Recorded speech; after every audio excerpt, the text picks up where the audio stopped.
Muy buenas tardes, estimados amigos de toda América Latina, España, Italia y otras latitudes que siguen con expectativa las actividades de carácter académico y de capacitación internacional que les brinda la Corporación Internacional de Escuela de Derecho y Gestión Pública, CIDET. Mi nombre es Walter Ceballos Arango y soy director académico de la misma. Y desde el momento de hoy, desde el día de hoy, miércoles 26 de agosto de 2026, los invitamos a participar de un gran foro internacional intitulado Eutanasia, Bioética, Justicia Sanitaria, Derechos Sociales, Laicidad y Constitución, que se llevará a cabo de los días 26, 27 y 28 de agosto del presente año. Para ese efecto, hemos convocado una plana docente de 12 expertos, especialistas en materia constitucional, juristas, catedráticos, además también expertos reconocidos, además con obras publicadas en estos temas y que van a seguro que desde diversas perspectivas, desde diversos ángulos del conocimiento humano y de las especialidades que dominan, a enriquecer, ¿no? Y además compartirlos con todos nosotros los que estamos participando y todos los amigos que se van a ir uniendo a través de los diversos canales, el canal principal en YouTube, de todas las redes con las que cuenta CIDET en 20 países y donde venimos desarrollando estas labores persistentemente en virtud en favor de la Academia Internacional. Nosotros estamos convencidos que el derecho no es una ciencia estática, sino que va en una dinámica, generando sinergia entre diversas también especialidades afines. Es por ello que también estamos introduciendo temas, como siempre, de la mano de los maestros y maestras que dan soporte académico, científico a estos eventos. Estamos introduciendo temas de vanguardia y para ese efecto, pues, nosotros esperamos, pues, contar siempre con su amable preferencia. Nosotros vamos entonces a iniciar este importante foro, además con un tema y un primer tema, además que pues a nosotros nos complace presentarlo también porque va a ser su presentación internacional. Nos estamos refiriendo al último trabajo del destacado jurista, también juez y académico y catedrático de Costa Rica. Nos estamos refiriendo a la grata figura del doctor Víctor Eduardo Orozco Solano, quien con su última entrega, el libro intitulado Derechos Sociales, Laicidad y Constitución, van a pues a dar inicio y una ideal apertura a este ciclo de conferencias que en número de 12 vamos a desarrollar desde el día de hoy, lunes 26, miércoles 26, hasta el viernes 28 de agosto. Así que sin mayor preámbulo, vamos a iniciar este ciclo con la participación en primer término desde México del doctor Manuel de Jesús Manuel de Jesús Corado de Paz. Él es director del Instituto de Formación Profesional e Investigación de Fiscalía General del Estado de Chiapas.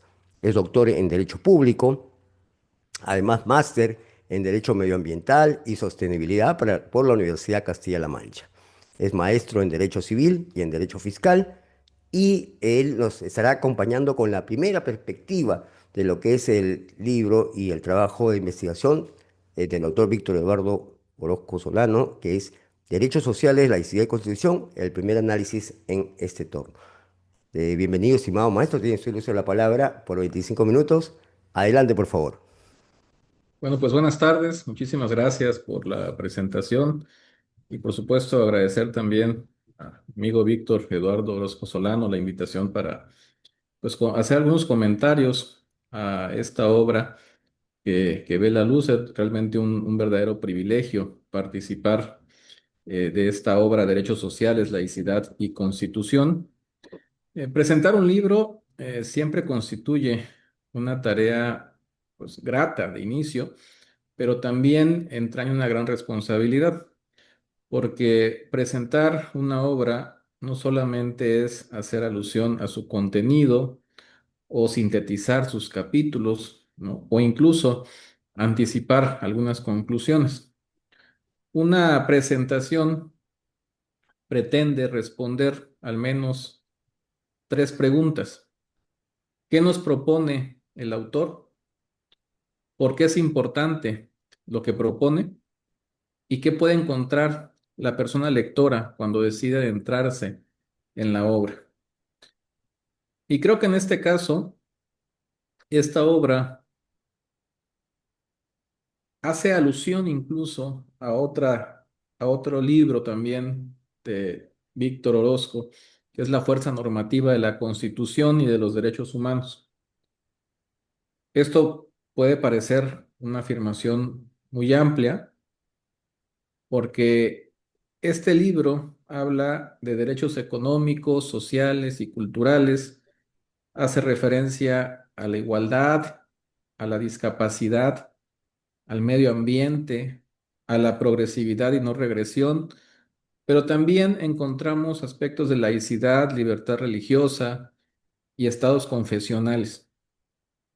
A primera vista, podríamos preguntarnos, ¿no? ¿Qué tienen en común estos temas? Y esta es una de las virtudes que tiene la obra. El hilo que une estos tópicos es una pregunta fundamental del constitucionalismo contemporáneo. ¿Qué significa tomarnos verdaderamente en serio los derechos? No solamente reconocerlos, no solamente proclamarlos, no solamente incorporarlos en una constitución, en un tratado, sino reconocerlos como auténticas normas jurídicas, exigirlos frente a los poderes públicos, construir garantías para que estos sean efectivos y de manera particular hacer de la dignidad humana una realidad jurídicamente protegida. Esta obra, que además, hay que mencionarlo, forma parte de una colección denominada Constitución y Derechos Fundamentales que dirige el doctor Orozco Solano junto con el doctor Carlos Manuel Rosales, y cuyo propósito es contribuir al estudio de la Constitución, la justicia constitucional, los derechos humanos, todo ello desde una perspectiva latinoamericana, convencional, multinivel. Y en esa lógica, esta obra se inserta plenamente en la concepción de un Estado constitucional y convencional de derecho, en el cual la Constitución y los instrumentos internacionales de derechos humanos operan como parámetros de validez y de protección. Antes de centrarme en el contenido de la obra, quiero hacer referencia al autor. Víctor Eduardo Orozco Solano es un estudioso del derecho, del derecho constitucional, de la justicia constitucional, pero hay algo especialmente relevante, ¿no? Para que comprendamos también este libro. Su trabajo académico se encuentra estrechamente relacionado con su experiencia jurisdiccional y esto dota de mayor contenido a la obra, se nota en la obra. No estamos únicamente ante un trabajo dogmático o eminentemente doctrinal, sino que estamos ante la mirada de alguien que conoce la Constitución, sí desde los libros, pero también desde los expedientes, desde la teoría de los derechos fundamentales, pero también desde el problema concreto de hacerlos efectivos. Pasemos a la estructura del libro. Vemos tres grandes apartados, ¿no? 6 capítulos. La primera parte se va a centrar en la justiciabilidad de los derechos económicos, sociales y culturales y en la igualdad de las personas con discapacidad. La segunda aborda la protección constitucional y convencional del medio ambiente. Y la tercera versa sobre la laicidad, la libertad religiosa y la confesionalidad del Estado. Esto también a través de un interesante ejercicio histórico y comparado. En el primer capítulo, el autor aborda una discusión que ha acompañado durante décadas a la teoría constitucional, si son verdaderamente exigibles desde el ámbito judicial los derechos económicos, sociales y culturales. Durante mucho tiempo se construyó una separación aparentemente sencilla, ¿no? Hablamos de los derechos civiles y políticos por un lado y de los derechos económicos, sociales y culturales por el otro. En el primer escenario, ¿no? Estos derechos imponen obligaciones de abstención al Estado. En el segundo encontramos estas prestaciones, ¿no? Incluso esta visión tradicional genera, ¿no? una, una consecuencia problemática también. ¿Por qué? Porque los primeros, los derechos civiles y políticos, se consideran auténticos derechos subjetivos y los derechos económicos, sociales y culturales frecuentemente son reducidos a aspiraciones, a directrices, a normas programáticas. El doctor Orozco Solano cuestiona de manera frontal esa construcción y su argumento central consiste en advertir que esta separación entre ambas categorías no es tan radical como históricamente se ha sostenido. Tanto los derechos civiles y políticos como los derechos económicos, sociales y culturales pueden generar obligaciones negativas y positivas.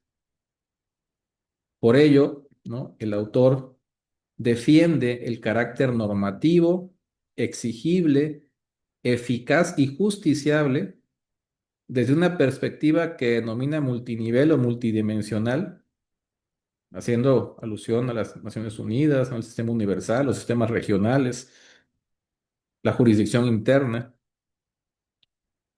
Y su conclusión es particularmente significativa para nuestra región. Los derechos sociales no deben entenderse como simples promesas condicionadas indefinidamente al desarrollo económico. Y aquí aparece una frase en el libro que es especialmente poderosa, ¿no? Por la sencillez. Con hambre no hay libertad. Y esa expresión resume buena parte del problema, porque la libertad deja de ser plenamente real cuando una persona no tiene acceso a salud, a educación, a alimentación, a condiciones mínimas de existencia. En la obra vemos una relatoría del desarrollo en el marco del sistema universal, en el sistema europeo, por supuesto, en el sistema interamericano, principalmente, ¿no? A partir de la sentencia Lagos del Campo versus Perú, que alude a esa aplicación directa del artículo 26 del Pacto de San José. Y por supuesto la jurisprudencia posterior sobre los derechos económicos, sociales, culturales y ambientales. Sin embargo, el autor no se queda solamente en el plano internacional, sino que aterriza al ámbito costarricense a partir de su propia experiencia, decíamos, no solamente en la academia, sino también en la judicatura.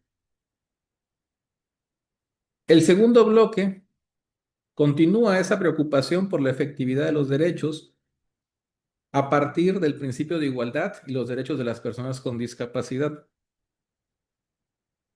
Aquí vamos a encontrar también una referencia importante. Todas las personas son iguales ante la ley.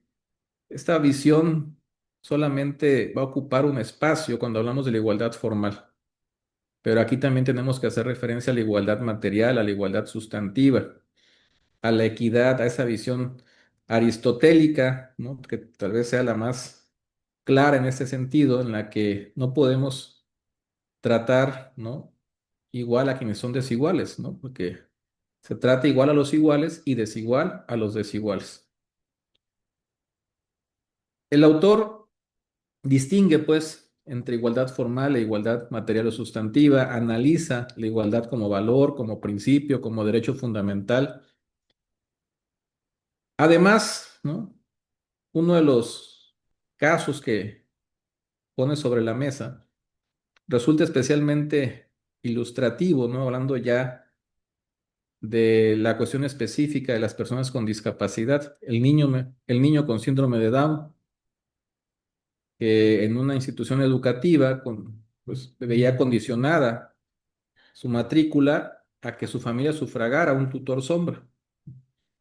Aquí el autor hace referencia a la decisión de la Sala Constitucional costarricense en considerar que trasladar a la familia esa responsabilidad impone una barrera irrazonable y vulneraba los derechos a la educación, a la igualdad y a la protección especial de las personas con discapacidad, precisamente. El mensaje de fondo en este apartado es importante, es relevante. Decíamos, tratar igual a quienes se encuentran en condiciones diferentes también puede generar desigualdad. Por eso, las acciones afirmativas no constituyen privilegios, son instrumentos orientados a hacer posible la igualdad sustantiva. La segunda parte, vamos a ver la temática ambiental, cómo cobra relevancia también en estos desafíos constitucionales. Aquí hay una aportación interesante en la obra, ¿no? Con frecuencia pensamos el derecho ambiental desde las grandes declaraciones, ¿no? El derecho humano a un medio ambiente sano, el desarrollo sostenible, la prevención, la precaución, la reparación del daño. El doctor Orozco Solano nos recuerda algo quizás menos espectacular, pero decisivo. Un derecho ambiental también puede ser vulnerado por el silencio de la administración. Una denuncia ambiental que permanece meses, años sin resolverse puede permitir que continúe esta, ya sea la contaminación, la tala, la afectación de un ecosistema o cualquier forma de deterioro. Aquí el autor analiza también cómo concurren mecanismos de tutela ante la Sala Constitucional, ante la Jurisdicción Contencioso Administrativa costarricense, cuando las autoridades omiten resolver denuncias, quejas o procedimientos que están vinculados con cuestiones ambientales.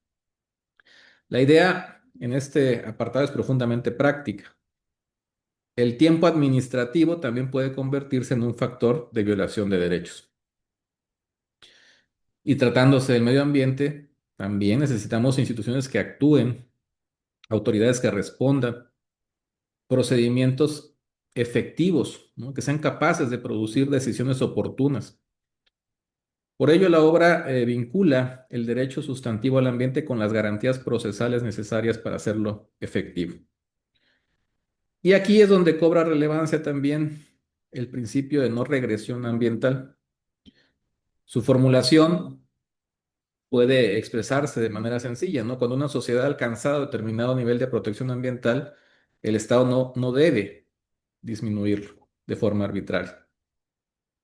El principio de progresividad o, como bien lo refiere también el autor, el principio de no regresión, que además es un principio bajo el cual se sustentan todos los derechos humanos.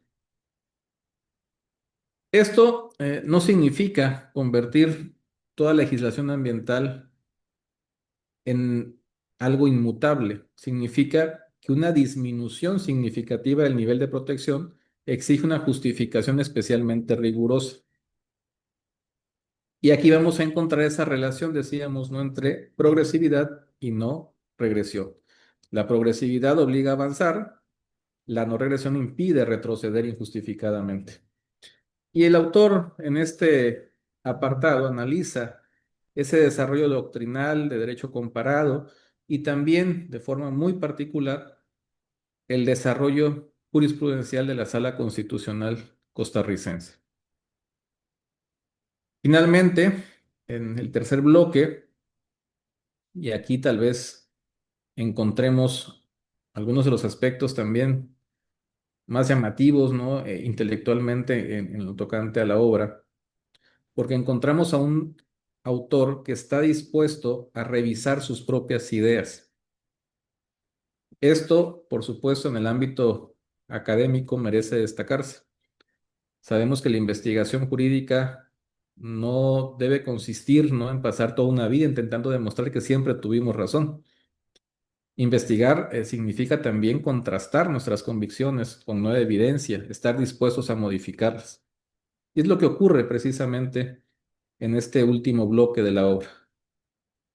El quinto capítulo realiza un amplio recorrido histórico y de derecho comparado también sobre laicidad.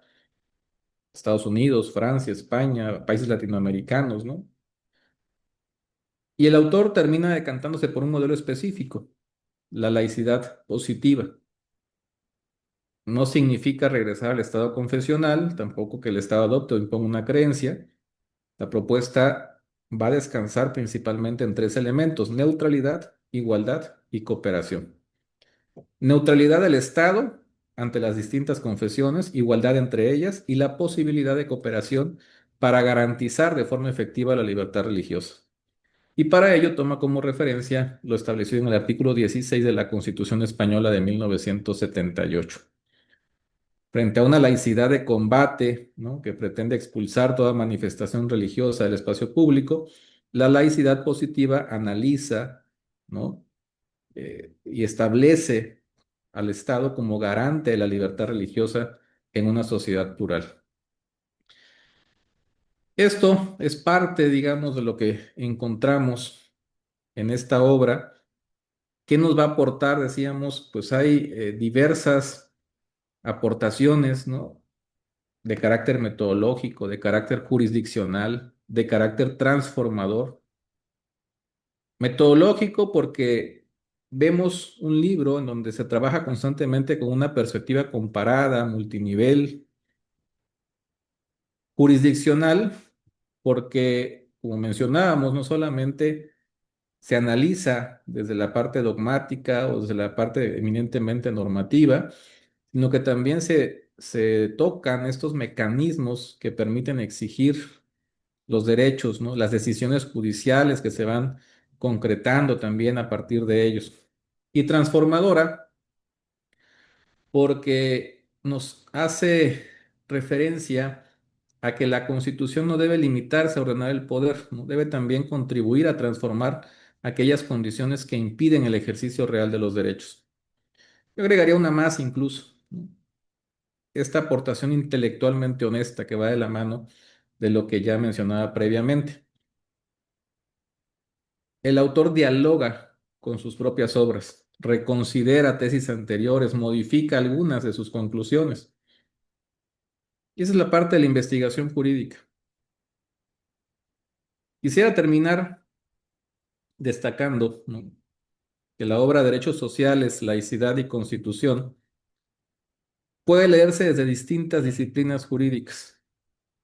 Por supuesto, para quienes estamos inmersos en el derecho constitucional, porque discute esa fuerza normativa de la Constitución que anunciábamos al inicio y que forma parte también, decíamos, de otra obra del autor. Para quienes se ocupan de derechos humanos, porque se analiza la protección universal, regional y nacional. Para quienes gustan del derecho ambiental, porque desarrolla garantías procesales, principios sustantivos que son fundamentales. Y para temas muy específicos como igualdad, discapacidad, libertad religiosa, relaciones entre el Estado y las confesiones, por mencionar algunos de estos tópicos. Sin duda, es una obra que merece ser leída.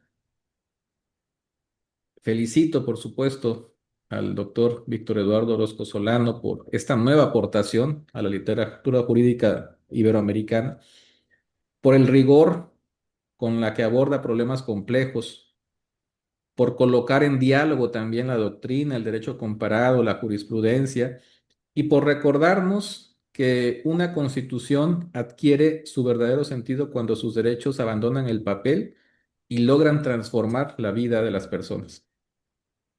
Presentar un libro, reitero, es finalmente formular una invitación. La mía esta tarde es muy sencilla. Lean esta obra, discútanla, contradíganla en aquello en lo que no coincidan con su autor y utilícenla también para seguir pensando los derechos. Agradecer nuevamente, amigo, la invitación para acompañarte en este momento. Para quienes somos apasionados de la academia y la investigación, sabemos que cuando un libro ve la luz, pues es el resultado, pues, de horas de trabajo, de esfuerzo, en ocasiones de dejar de lado también los aspectos familiares, los aspectos personales, amistades, pero aquí está el producto, ¿no? Eso es lo que estás aportando no solamente a las personas de tu país, sino a toda América Latina y en el contexto iberoamericano, diríamos. Muchísimas felicidades, enhorabuena y que vengan muchas más obras, Víctor. Muchísimas gracias. Muy bien, muchísimas gracias a usted, estimado doctor Manuel de Jesús Corado de Paz, por dar inicio a este foro y también participar en la presentación internacional de la obra del doctor Víctor Eduardo Orozco Solano y hacer además una minuciosa, si bien breve, pero minuciosa, eh, se podría decir, introspección de lo que nos trae este importante trabajo de investigación del doctor Víctor Eduardo Orozco Solano, mencionando muchos elementos que estamos seguros han sido tomados debidamente, como también temas a seguir investigando y profundizando por todo el auditorio virtual. Y nosotros, en virtud a esta excelente participación que nos trae ustedes de México, pues como también nosotros queremos compartir con usted el reconocimiento por su participación en esta jornada del día de hoy. Estamos el día miércoles 26 de agosto de 2026, a nombre de todas las instituciones que hacen posible este tipo de espacios, este tipo de encuentros académicos, como se bien también lo indica, donde no solamente están colegas de Costa Rica, sino también de toda Latinoamérica y también de España e Italia, pues a partir de SIDET y todas las instituciones que lo forman, le entregamos el presente reconocimiento al doctor Manuel de Jesús Corado de Paz por su destacada participación y desempeño como ponente en el Foro Internacional en Derecho Constitucional, Eutanasia Biótica, Justicia Sanitaria, Derechos Sociales, Laicidad y Constitución, y por la presentación del libro Derechos Sociales, Laicidad y Constitución, impartido, esto va a comenzar el día de hoy, es el día 28 de agosto de 2026, signado por las autoridades de dichas instituciones. Estimado doctor, recibe usted con mucho aprecio, con mucha gratitud, ese reconocimiento que se lo vamos a hacer llegar oportunamente a través del maestro Víctor Orozco. Muchas gracias, doctor. Al contrario, muchas gracias a ustedes. Muy bien, excelente participación que da inicio a nuestro foro internacional. Y bueno, vamos a continuar con la programación. Si nos permite el doctor Manuel Decorado, vamos a presentar al siguiente participante. Nos estamos refiriendo a nuestro querido maestro, doctor, además un gran amigo también desde Costa Rica, el doctor Michael José Andrade Fernández. Él es letrado de fondo de la Sala Constitucional de la Corte Suprema de Justicia. Es magíster en Justicia Constitucional por la Universidad de Costa Rica. Además cuenta con una especialidad en Derecho Administrativo por la Universidad de Salamanca en España. Es docente de posgrado en Justicia Constitucional. Tiene usted la palabra. Bienvenido, estimado doctor Michael Andrade Fernández. Adelante, por favor. Bueno, muchas gracias, don Walter. Un placer de estar de nuevo acá con usted y con el grupo de estudiantes y académicos que nos están viendo y, por supuesto, felicitar a don Víctor Orozco por esta obra que, como bien lo ha dicho el doctor Corado, es una obra que hay que leerla con calma porque es una obra que nos trae una perspectiva eh, modificada del autor, perdón, sobre el tema, específicamente diría yo, sobre el tema de el Estado laico, la laicidad y todo ese tema que involucra de alguna manera el derecho a percibir una creencia religiosa dentro del Estado, aunque este Estado sea o no laico. Pero más que eso, eh, felicitar al doctor Orozco por esta obra porque es un gran escritor costarricense, es un gran jurista. Tengo el orgullo de decir que es como un hermano para mí, más que un amigo. Ha sido don Víctor el mentor en buena parte de mi carrera académica aquí, sobre todo en la Universidad de Costa Rica, que fue cuando iniciamos en el sistema de estudios de posgrado en la maestría de Justicia Constitucional, siendo yo alumno precisamente de don Víctor y de ahí nació una amistad que hasta el día de hoy se fortalece cada día más. Y lo digo porque creo que hay que humanizar también estas actividades con un discurso en donde realmente se le dé mérito a la persona, porque don Víctor no solamente es un gran jurista, es un gran ser humano.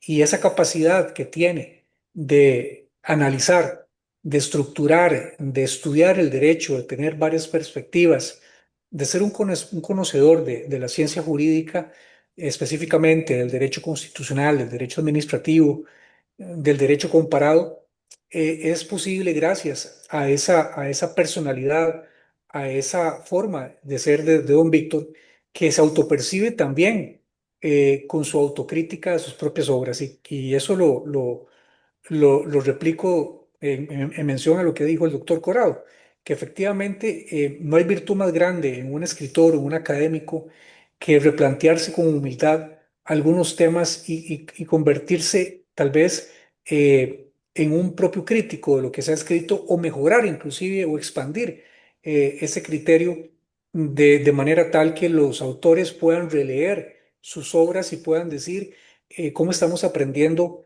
de este autor. Y Víctor es una de esas personas. Entonces, yo quería enfocarme en lo que me resta de mi participación en un tema que para mí es importante. El libro tiene tres vertientes importantísimos.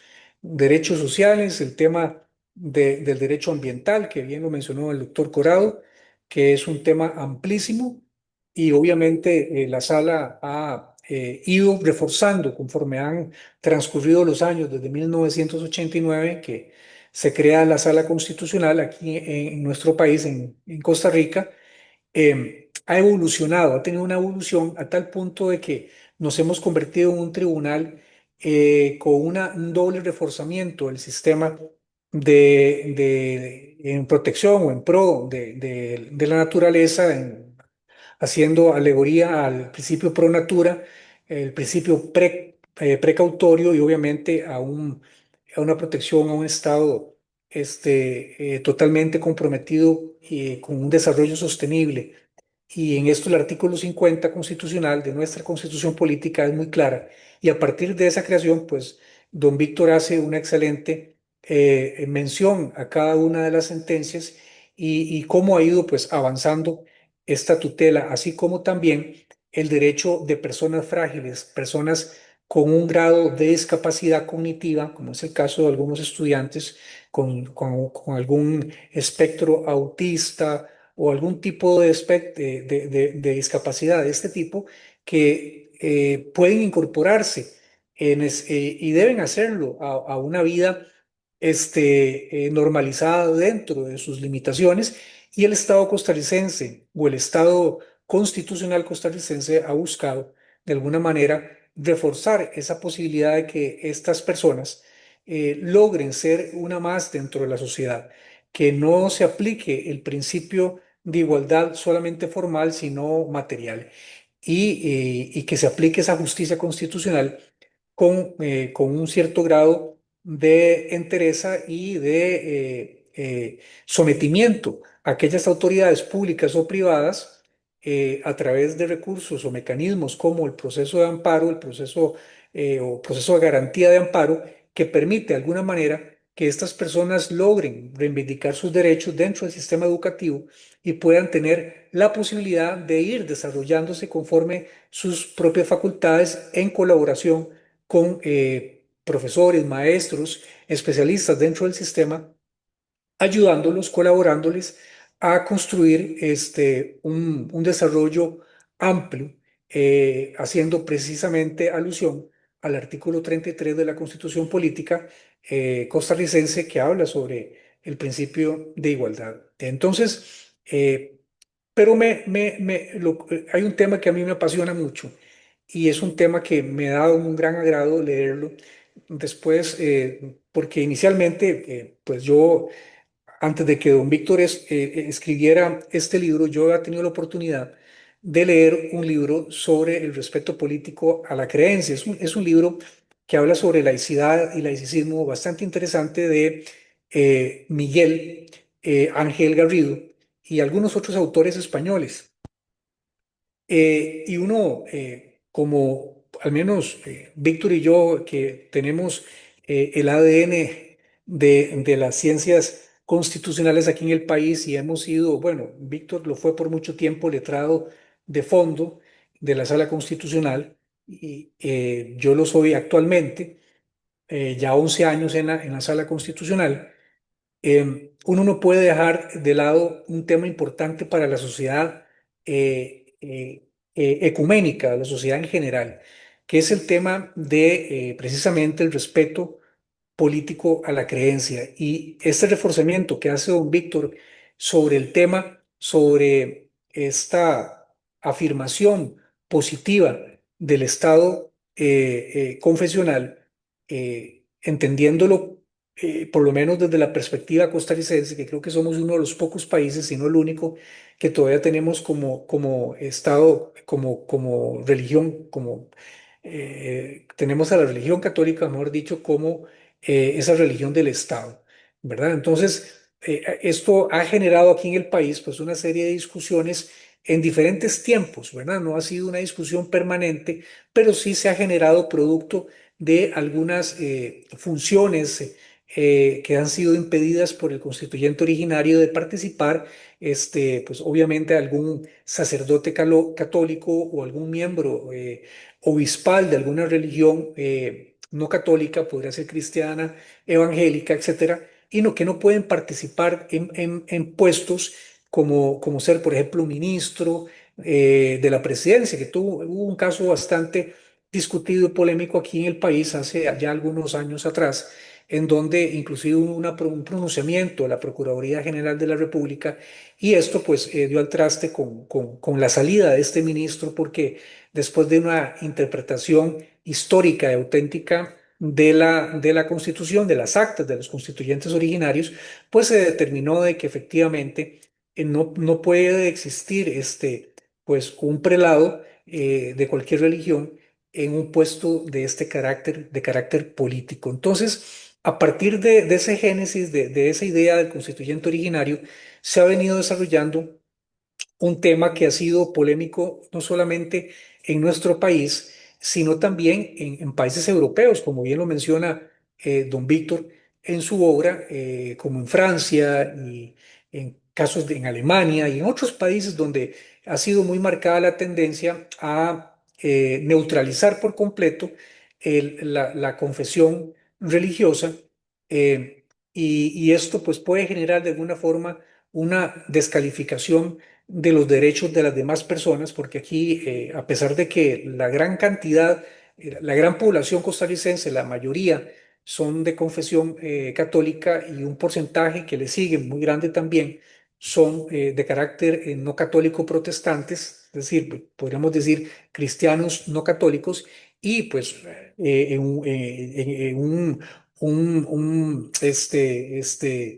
residuo, digamos, de esa población tienen otras denominaciones o simplemente son agnósticos o no creyentes. Entonces, bajo estos conceptos, me parece a mí importante traer a colación o superponer cómo la persona no puede ser determinada únicamente por la confesión religiosa, sino que se le permita explicar incluso cuál es su posición jurídica frente a un Estado de derecho constitucional. Y aquí donde pues yo quiero marcar un poco el tema a profundidad, analizándolo a la luz obviamente, del libro del doctor Orozco, y es precisamente que el derecho estudia expedientes, analiza jurisprudencia, examina problemas constitucionales, formula criterios jurídicos a partir de los instrumentos propios de esta disciplina. Entonces, cuando se analiza un asunto constitucional, por ejemplo, en la sala, que es el trabajo diario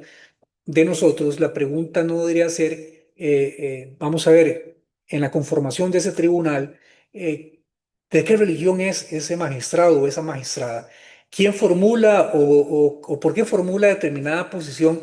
Sino cuáles son los hechos acreditados según el proceso y de acuerdo al marco normativo de la Constitución política. Es ahí donde esa aplicación, ese establecimiento de la jurisprudencia misma de la sala puede fortalecer enormemente la sostenibilidad y la conclusión de este tema. El derecho exige muchas razones y esas razones deben poder ser examinadas, discutidas, eventualmente refutadas por otras personas. Lo decía el doctor Corado, esto es independencia de pensamiento, esto es independencia y la posibilidad de ser críticos en el ejercicio de la argumentación jurídica y del análisis jurídico filosófico que debemos tener indistintamente si somos o no creyentes en alguna religión.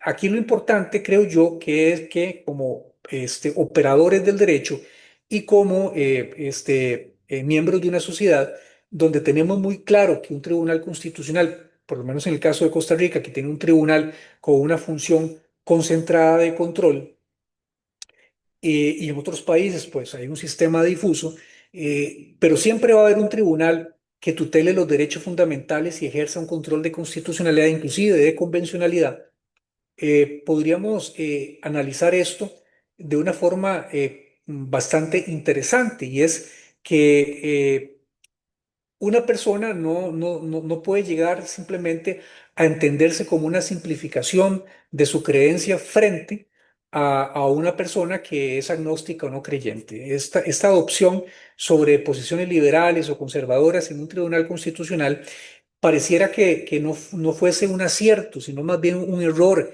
el que algunos magistrados o magistradas sean nombrados a través del sistema de cada uno de nuestros países en Latinoamérica, y que tengan inevitablemente, porque la gente así a veces lo conceptualiza, inevitablemente una posición conservadora o no respecto a los derechos fundamentales. Y entonces, esta es una realidad jurídica bastante compleja, porque toda persona que trabaja con el derecho posee una historia, posee una formación, una concepción del mundo, hay determinadas convicciones morales, filosóficas, repito, religiosas. Entonces, pretender una asepsia absoluta sería desconocer la condición humana. La verdadera o relevante situación aquí, me parece a mí, doctor Walter Ceballos, estimados académicos, estudiantes que nos escuchan, es que existe una convicción sobre el razonamiento jurídico, y que ese razonamiento jurídico no se reduzca simplemente a un tema religioso. No se trata de exigir a juristas sin convicciones, juristas incapaces de distinguir entre lo razonable y lo jurídicamente posible, y aquí tampoco busco tampoco pues generar una polémica o una posición muy radical con respecto al estudio del derecho constitucional, a esa facticidad y a ese estudio tan amplio de la ciencia jurídica del derecho de la Constitución, sobre una plataforma como lo es el respeto político a la creencia. El respeto político a la creencia. Yo siempre lo he manifestado públicamente y lo he dicho, lo dije en un artículo del 19 de agosto del 2026 aquí en una revista bastante importante, se llama la revista CR, donde dije que yo soy católico y profeso la fe católica, pero esto no implica que los que somos católicos o los que no somos católicos o simplemente no profesamos una religión no podamos alcanzar de alguna manera esa máxima del derecho constitucional, que es respetar ese principio de igualdad y ese principio de libertad religiosa que existe en el Estado costarricense. Porque no hay que confundir que el Estado confesional impida la libertad religiosa.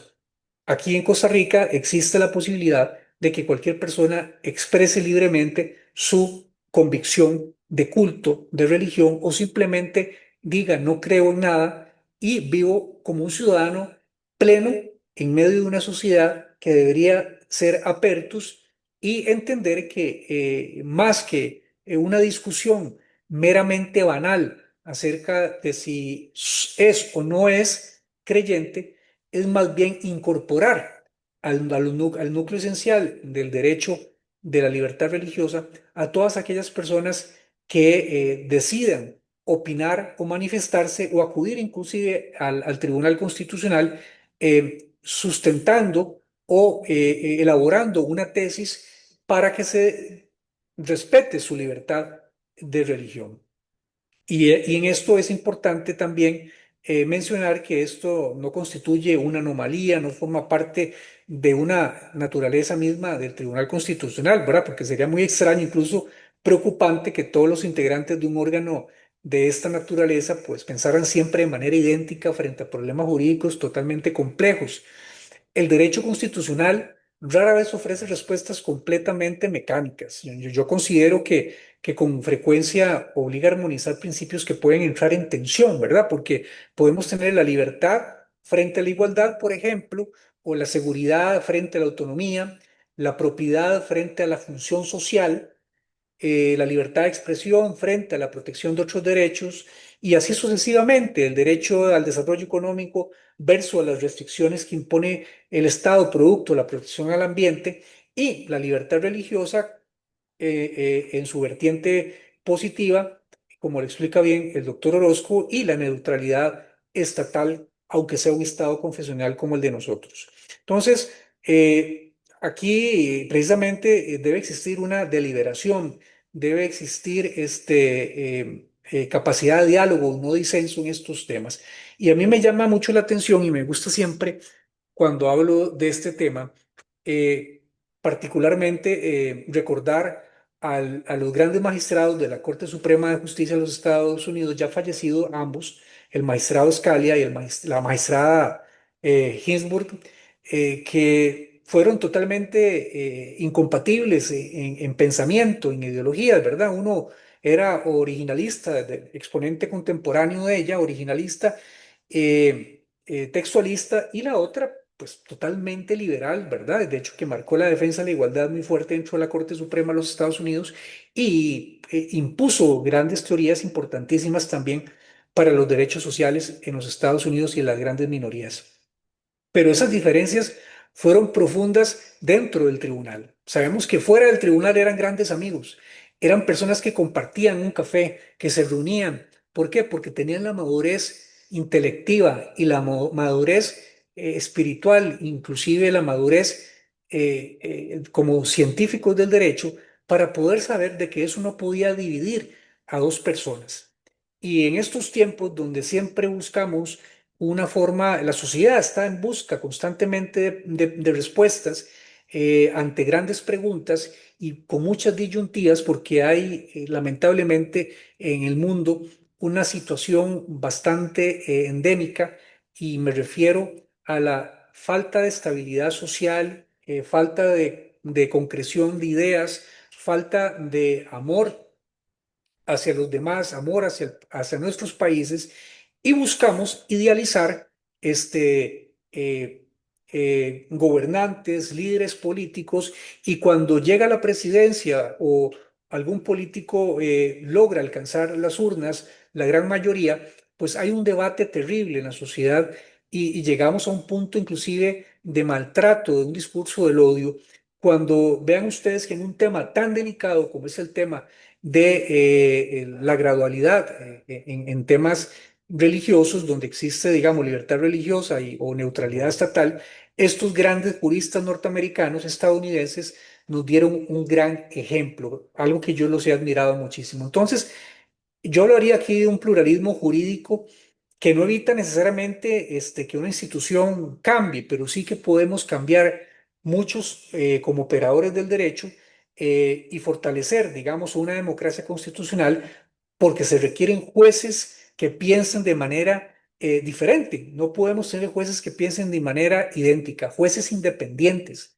capaces de justificar sus decisiones dentro del marco constitucional, y sobre todo en temas como los que desarrolla don Víctor en el libro, que son los temas del día a día, es del día a día. Es decir, ese libro de don Víctor es un reflejo autónomo de la vivencia que tuvo don Víctor en la jurisdicción constitucional, y cómo ahora como juez contencioso tiene una visión también amplia de esa función de ser juez contencioso, de regular esas potestades de imperio del Estado, y tiene ese binomio, yo diría que casi perfecto, de experiencia como operador del derecho y como juez de la República, y anteriormente como letrado de fondo, en donde ha ido proyectándose sobre todas estas ideas que manifiesta con mucha claridad, con mucha sencillez,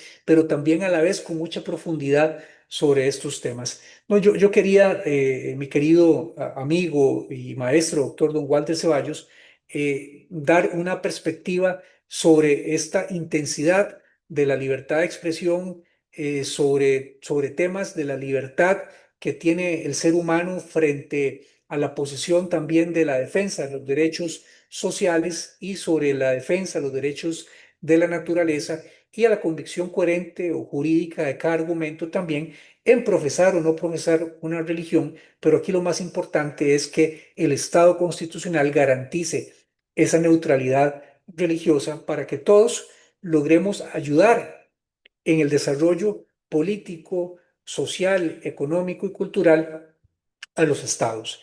Esa es la primicia que yo creo que la Convención Americana quiere y que lo que la Corte Interamericana ha buscado. Creo que la Corte Europea, el Tribunal de Justicia Europeo, también han buscado esa relevancia, esa particularidad en el ejercicio. Lo que pasa es que somos sociedades complejas, diría el gran sociólogo Bauman, somos una sociedad líquida y lamentablemente pues hay una proyección bastante patológica desde una perspectiva de la sociología, la antropología, y hay una explicación, a veces inclusive no racional, de los efectos que surgen entre los sistemas políticos y jurídicos de un Estado que hacen que pues, los grandes líderes religiosos o políticos puedan perfectamente impregnar de un enojo, de molestia y de falta, digamos, de oportunidades de estudio y conocimiento para generar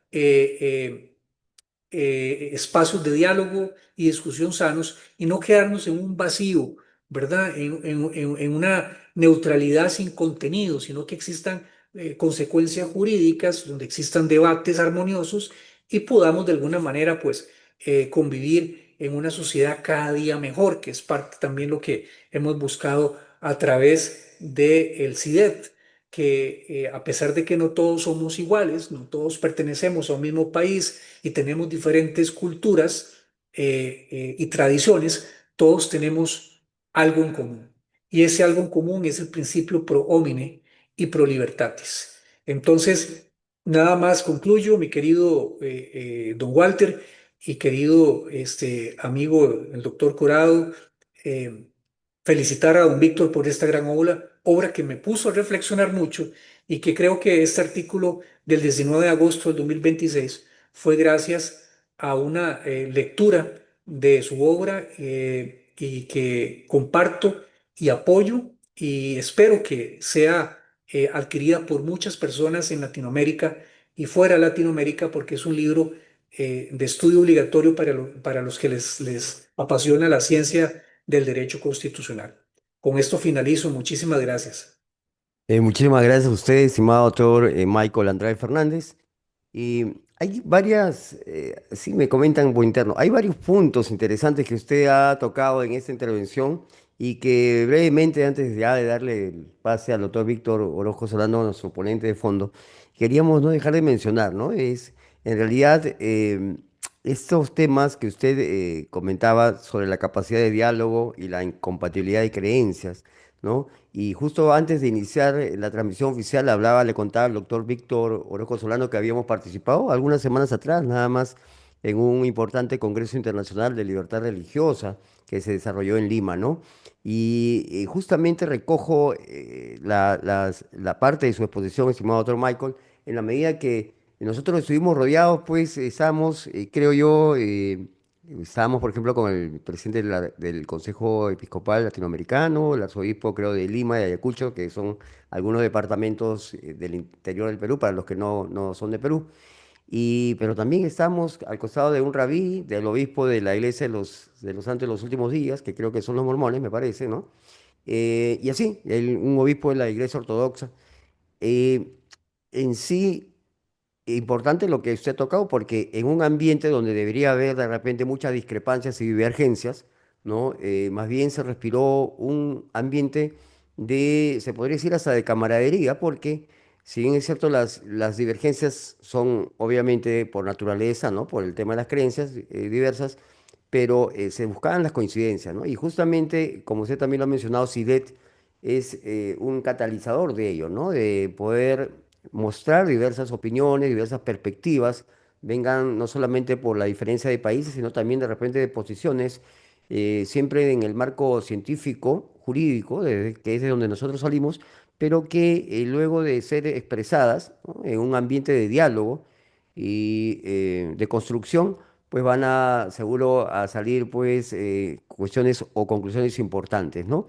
Y en el caso que usted ha tocado, que justamente es parte también de la presentación del libro del doctor Víctor, pero también de todo lo que nosotros vamos a revisar en estos 3 días, que es el derecho a la libertad de creencia, ¿no? De religión, como uno de los aportes importantes, fundamentales dentro de los derechos humanos, de las libertades fundamentales que tiene el hombre de poder profesar una idea, una creencia y defenderla, ¿no? Lógicamente, el opuesto a ello, ya hemos visto que históricamente se ha convertido, pues, inclusive hasta en guerras, ¿no? Las famosas guerras santas. Y todo esto partió de un principio de la no tolerancia, ¿no? Que usted también ha mencionado, ¿no?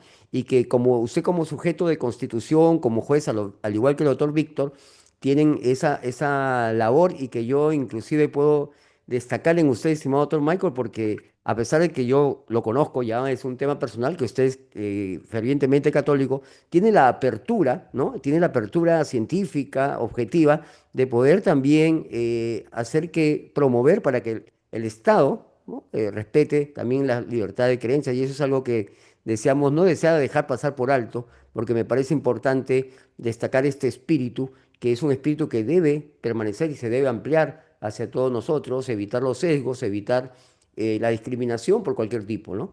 Y muy bien, podremos seguir hablando, pero acá el invitado de honor es el doctor Víctor Orozco Solano y vamos a ir entonces con él para que ya todo este auditorio ya nutrido a estas alturas pues pueda escucharlo. Nosotros antes de terminar con esta participación excelente del doctor Michael Andrade Fernández, queríamos también compartir el reconocimiento que le hemos preparado por esta excelente intervención y que tenemos el honor de darle lectura en nombre de la Corporación Internacional de Escuelas de Derecho y Gestión Pública, CIDET, en nombre del Instituto de Relaciones Internacionales de la Universidad Nacional de La Plata en Argentina, en nombre del Colegio de Abogados de Ica, Perú, en nombre del Círculo Jurídico Argentino, en nombre de la Escuela de Negocios de Salamanca en España, y en nombre del Instituto Latinoamericano del Jurista en Guatemala y de todas las instituciones que conforman el CIDET, otorgan el presente reconocimiento al doctor Michael Andrade Fernández por su destacada participación y desempeño como ponente en el Foro Internacional en Derecho Constitucional, Eutanasia, Bioética, Justicia Sanitaria, Derechos Sociales, Laicidad y Constitución,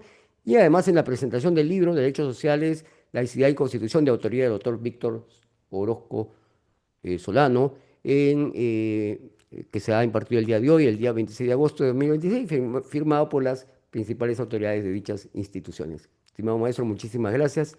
Le mandamos un fuerte y afectuoso abrazo y le pedimos por favor que nos acompañe para dar ya inicio a la ponencia de fondo. Pues tenemos ya con nosotros a nuestro homenajeado del día de hoy, es el doctor Víctor Eduardo Orozco Solano. Él es de Costa Rica, es doctor por la Universidad de Castilla-La Mancha en España, es máster en justicia constitucional, es juez en el Poder Judicial de Costa Rica, es docente universitario y autor de relevantes obras jurídicas. Justamente una de ellas estamos presentando el día de hoy, que es Derechos Sociales, Laicidad y Constitución, y que tenemos a bien pues llevar a todos ustedes a través de la plataforma internacional de CIDET. Bienvenido, estimado doctor Víctor, tiene usted el uso de la palabra. Adelante, por favor. Muchas gracias, don Walter. Y bueno, agradecer las gentiles palabras suyas, también las de mi amigo Michael y mi amigo Manuel. Es bonito, la verdad, compartir ideas, reflexiones académicas con amigos. Y si bien es cierto, pues, eh, como lo mencionaba Michael, siempre, y como lo rescataba don, don Walter, siempre en un ámbito en un marco de una camaradería, ¿verdad? Y de respeto y la verdad, la alegría de compartir claramente reflexiones sobre estas ideas académicas y en el caso concreto, el fruto de mis investigaciones más recientes, ¿verdad? En primer lugar, bueno, este libro, Derechos Sociales, Laicidad y Constitución, recoge 6 artículos que he publicado previamente en los últimos 3 años en revistas europeas y latinoamericanas, enfocados desde un punto de vista del derecho, de los derechos sociales, ¿verdad?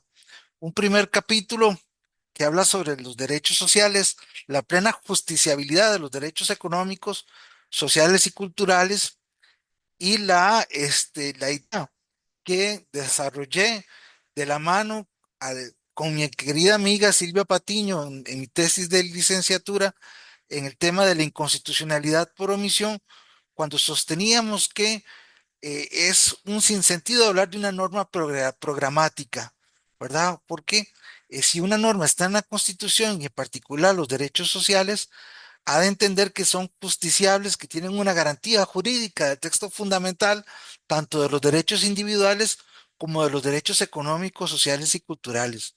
Razón por la cual la idea de norma programática es un sinsentido, es un término contradictorio, porque la Constitución lo que recoge son normas jurídicas.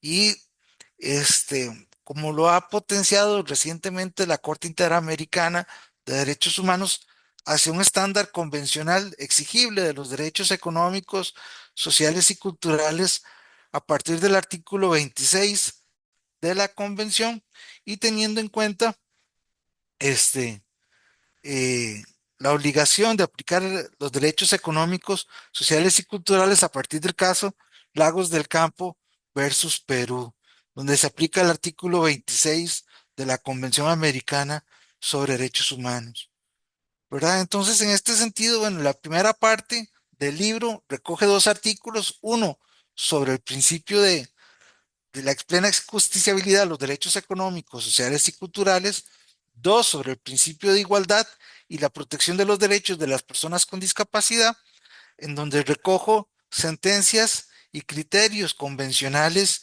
y de derecho interno costarricense tendentes a proteger a esta minoría, ¿verdad? Teniendo en cuenta datos de la Organización Mundial de Salud, en donde básicamente un 10% de la población mundial tiene algún tipo de discapacidad mental o física, ¿verdad?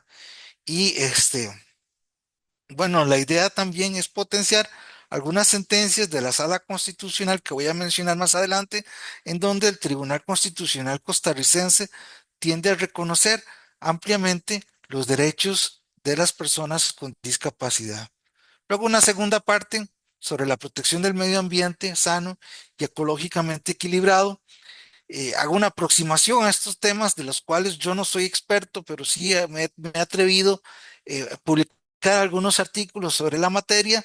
El primero, en donde se habla de una competencia concurrente de la Sala Constitucional de Costa Rica y la jurisdicción contenciosa administrativa para tutelar aquellos casos en donde producto de una omisión administrativa la administración concernida, la administración pública, omite resolver quejas, denuncias o reclamos ambientales.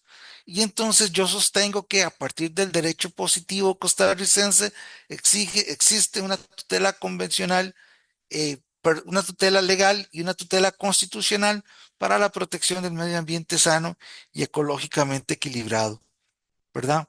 Este, eh, y también hablo un poco sobre el principio de la protección, el principio de no regresión en materia ambiental, y en donde cuando la Sala Constitucional o el legislador fija un estándar en materia de derecho ambiental, como lo sostenía con acierto el profesor Corado, no se puede regresar, ¿verdad? No se pueden implementar políticas regresivas salvo que se justifiquen ampliamente o de manera razonable, ¿verdad?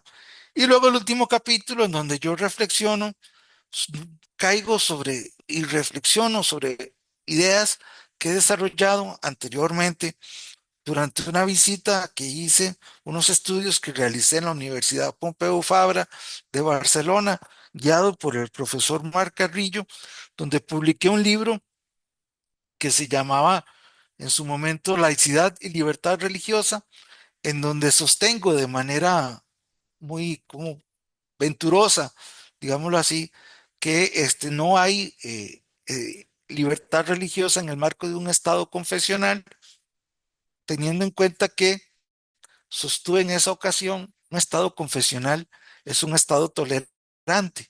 Y lo que hace un Estado tolerante es, o el discurso de la tolerancia, es tolerar o admitir algo que no comparto, pero lo admito en aras de procurar un bien superior, ¿verdad?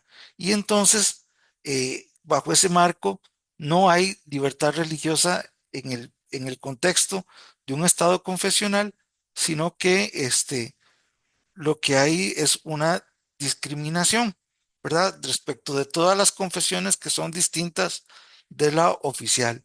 Sin embargo, luego de reflexionar y teniendo en cuenta, por ejemplo, el caso de los microestados europeos, Liechtenstein, Mónaco, o bien es los estados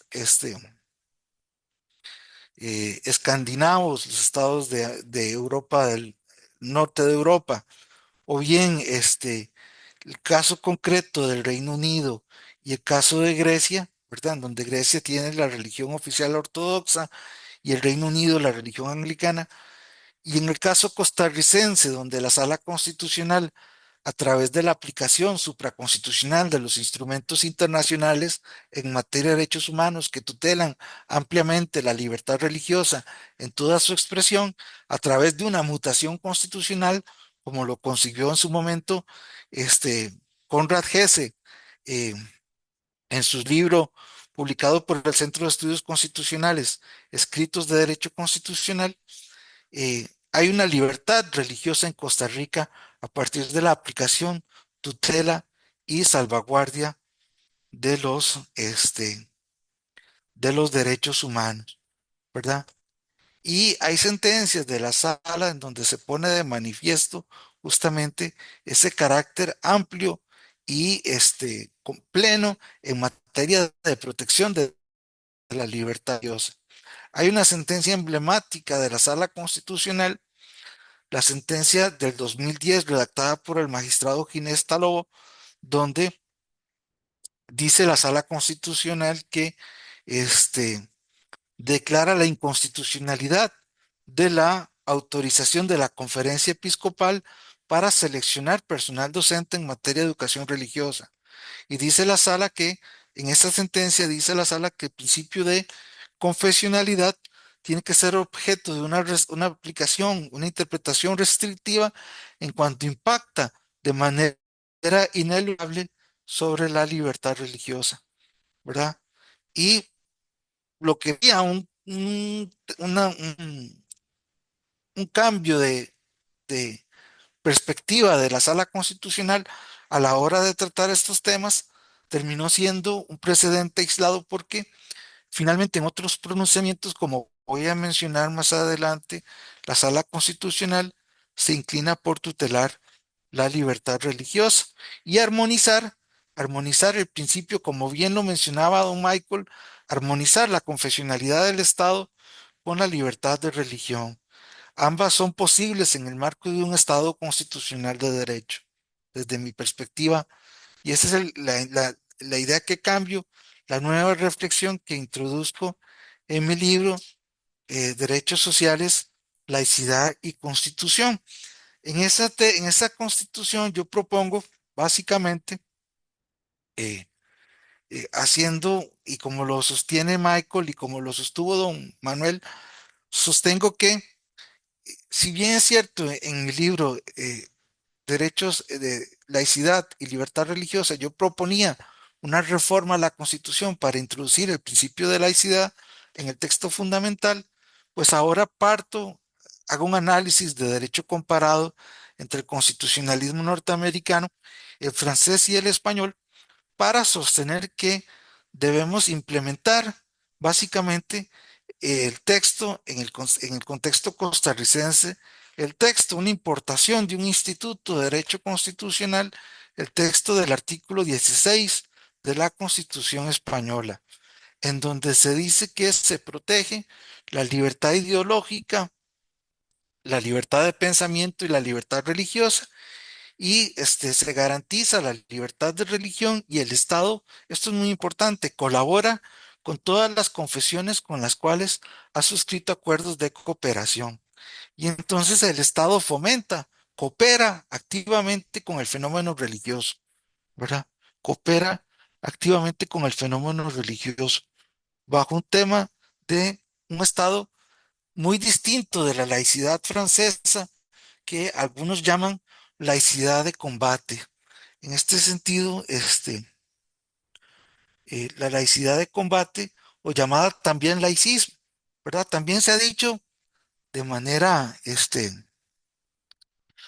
también se ha dicho, por ejemplo, que la laicidad es la religión de Francia.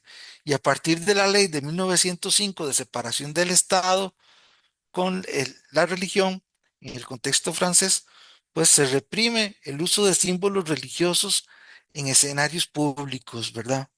La famosa ley de prohibición del velo islámico, que fue objeto de pronunciamiento por el Tribunal Europeo de Derechos Humanos en el caso SAS contra Francia. Y se menciona en esta sentencia que los estados gozan de un margen de apreciación para determinar, de acuerdo con sus circunstancias socioculturales, si prohíben o no el uso del velo islámico en las aulas, en los espacios públicos, ¿verdad? Este margen de apreciación que permite al Tribunal Europeo de Derechos Humanos, bajo un principio de subsidiariedad y en el marco del protocolo número 16, número 15, perdón, al Convenio Europeo, armonizar los alcances de los derechos cuando hay un disenso al interno de cada estado. Y entonces se dice que los estados tienen que, son los primeros defensores de los derechos humanos, ¿verdad? Están mejor posicionados que el propio Tribunal Europeo de Derechos Humanos para determinar el alcance de los derechos, teniendo en cuenta las diferencias socioculturales que se dan en Europa.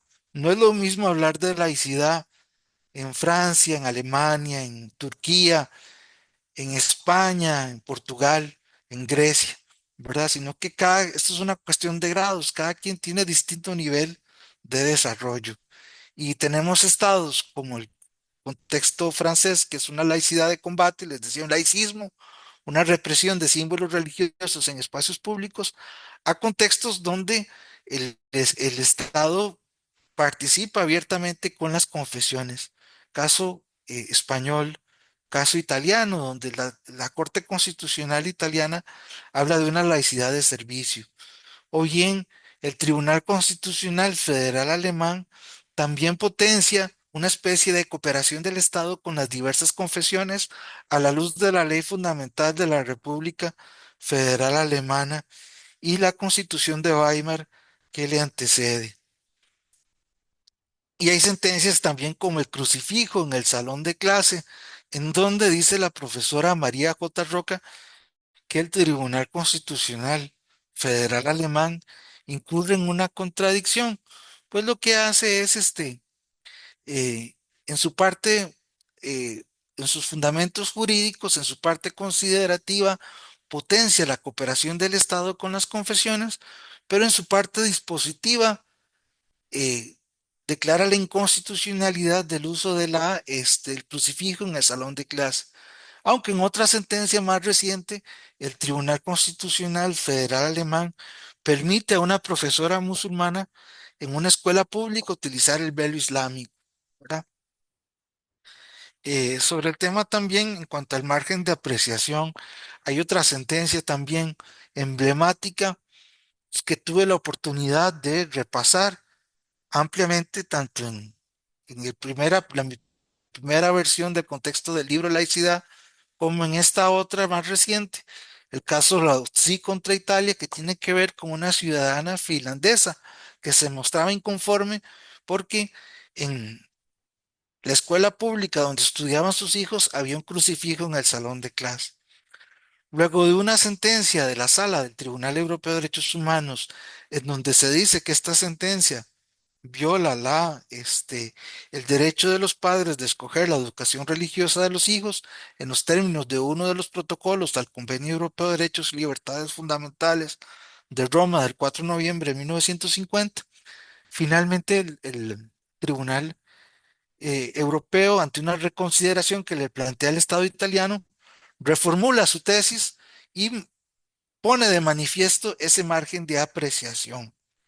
Otras sentencias relevantes en relación con el principio de laicidad en el contexto europeo por parte del Tribunal Europeo de Derechos Humanos, la libertad religiosa y los alcances del artículo 9 del Convenio Europeo de Derechos y Libertades Fundamentales, lo encontramos en el caso Laila Sahin, que tiene que ver con el caso supuesto de una estudiante musulmana que se negaba o le obligaban a quitarse el velo islámico en su escuela en su universidad, ¿verdad? Y entonces ella, tras agotar todas las instancias al interno de Turquía, acude ante el Tribunal Europeo y el Tribunal Europeo, aplicando este margen de apreciación, finalmente considera que no hay afectación del artículo 9 del convenio.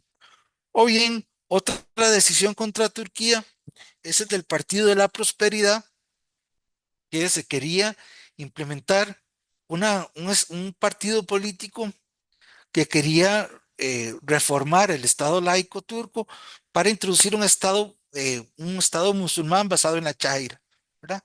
Y finalmente, este partido político fue declarado inconstitucional por el Tribunal Constitucional de Ankara y el asunto escaló ante el Tribunal Europeo de Derechos Humanos y el Tribunal Europeo de Derechos Humanos dijo que en esa decisión del Tribunal Constitucional turco no hay violación del convenio europeo, del artículo 9 del convenio. Y esto es muy interesante. Finalmente, eh, en Alemania, por ejemplo, cuando se habla de la posibilidad del Tribunal Constitucional de expulsar partidos políticos que son incompatibles frente al régimen constitucional democrático, se habla de una defensa material de la Constitución que le ha permitido en la década de los 50 expulsar el Partido Nacional Socialista o bien expulsar también el Partido Comunista en la década de los 50, ¿verdad? Defender la Constitución de sus enemigos, teniendo en cuenta que el nacionalsocialismo, ¿verdad?, que impulsó la Segunda Guerra Mundial, llegó al poder en el marco de la Constitución de Weimar por la vía democrática, ¿verdad? Y bueno, y ese fenómeno, pues también lo advertimos en el contexto latinoamericano más reciente, ¿verdad? Cuando se habla decía Norberto Bobbio que este, eh, de repente nuestros regímenes democráticos constitucionales son insuficientes para satisfacer todas las necesidades de la población y esto permite que surjan líderes populistas de izquierda y de derecha, ¿verdad? Y entonces, y decía un gran amigo mío, Luis Diego Brenes, esto lo digo, que el populismo es como el COVID, ¿verdad? Como el COVID-19, admite variantes y en ocasiones puede ser letal, ¿verdad? Y, por ejemplo, el maestro, doctor, gran profesor nuestro, que en paz descanse, don Néstor Pedro Sagüez, hablaba de una deconstitucionalización de las constituciones. Cuando el Tribunal Constitucional deja de ser independiente, se convierte en un apéndice del Poder Ejecutivo y termina siendo avalando políticas autoritarias, ¿verdad? Como se dio en Venezuela, en Nicaragua, en El Salvador y en otros países latinoamericanos y de Europa del Este, ¿verdad? Eh, Otra sentencia del Tribunal Europeo de Derechos Humanos en esta materia de libertad religiosa es el caso Egueida versus Reino Unido, en donde mediante una sentencia piloto el Tribunal Europeo resuelve 4 casos sobre objeción de conciencia y libertad religiosa. El primero tiene que ver con una azafata de la aerolínea British, quien se niega a utilizar el crucifijo quien le obligan a quitarse el crucifijo mientras es en el pecho, porque el uniforme de la azafata lo habían cambiado y quedaba al descubierto el crucifijo, y entonces en ese contexto le obligaban a quitarse el crucifijo, pues ella plantea su reclamo y el Tribunal Europeo le da la razón y considera que ahí se viola el artículo 9 del convenio. Otra sentencia emblemática la encontramos en el caso de una enfermera a quien también el uniforme permitía que se viera el crucifijo en el pecho y se le obliga a quitarse el crucifijo y aquí el Tribunal Europeo considera que la estudiante, la enfermera, está, o más bien los estados, el estado del Reino Unido está mejor situado que el propio Tribunal Europeo para determinar los alcances de los derechos y declara sin lugar el reclamo de la enfermera. Y finalmente, 2 casos de objeción de conciencia de 2 terapistas de dos terapistas de matrimonios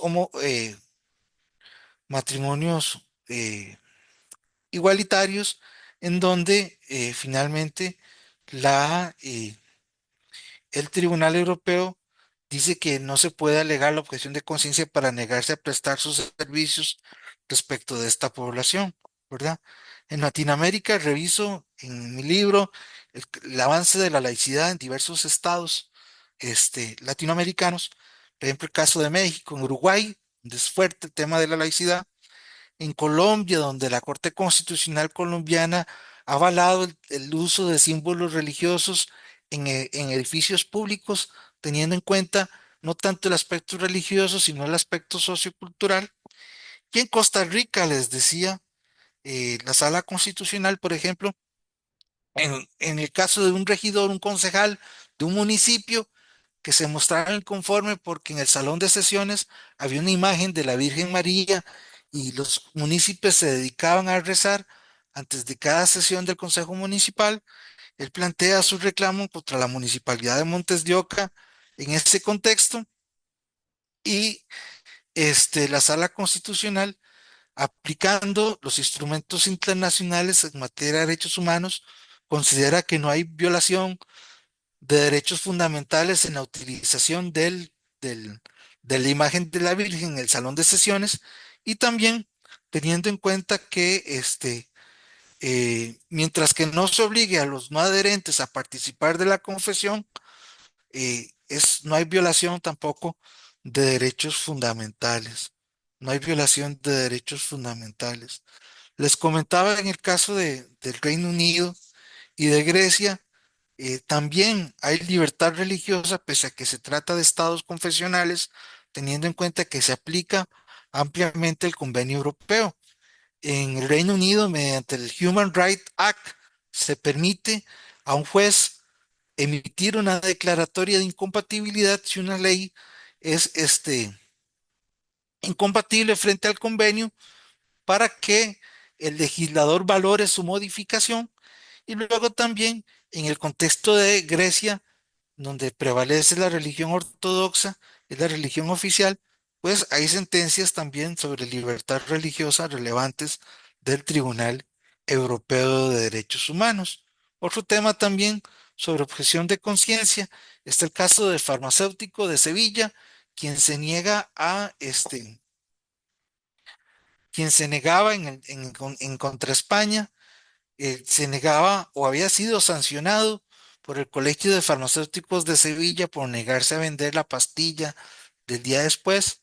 Finalmente, eh, el asunto llega al Tribunal Constitucional Español y aquí el Tribunal Constitucional Español reconoce la objeción de conciencia del farmacéutico para negarse a vender este fármaco, la objeción de conciencia a la luz de los alcances del artículo 16 de la Constitución Española de 1978. Y otro caso también relevante es el caso en Estados Unidos, el caso del pastelero en Colorado, que se negaba a realizar un queque para un matrimonio igualitario. Él decía, yo puedo hacer cualquier tipo de queque para esa pareja, pero no un queque de matrimonio. Finalmente el asunto llega a la Corte Suprema Norteamericana y la Corte Suprema Norteamericana le da la razón a el pastelero y le reconoce la objeción de conciencia. Esta Corte Suprema Norteamericana que en los últimos años ha tenido un giro conservador y por ejemplo, en el 2022, eh, ha tutelado varios casos sobre libertad religiosa. Por ejemplo, el caso de un entrenador de partidos de fútbol que en una escuela pública arrodillaba y rezaba antes de cada partido y había sido sancionado por esa conducta y finalmente el Tribunal Supremo norteamericano lo restituye en el pleno goce de sus derechos humanos. Luego la reversión del caso Roe versus Wade sobre la despenalización del aborto, o bien el caso de dos familias cristianas del estado de Maine, quienes impugnaron la exclusión de una escuela privada religiosa de un programa público de becas, ¿verdad? O bien la sanción que anula el Tribunal Constitucional norteamericano, la Corte Suprema norteamericana, de colocar una bandera con la señal de la cruz en un ayuntamiento de Massachusetts, ¿verdad? O bien la posibilidad de un reo en el corredor de la muerte de ser asistido por un pastor cristiano, ¿verdad? Y entonces, como bien lo mencionaba Michael en su exposición, encontramos sentencias relevantes también en esta materia de del Tribunal Supremo norteamericano. Y es que la gama de sentencias en el derecho comparado sobre libertad religiosa y laicidad, pues es muy amplia. Recientemente, por ejemplo, la Sala Constitucional también conoció el caso de un recurso de amparo que se había planteado para que se retirara una imagen religiosa de un hospital público y finalmente la Sala Constitucional eh, dijo que no había obligación entonces de retirar ese, ese, este, ese, ese símbolo religioso, ¿verdad? La imagen de la Virgen en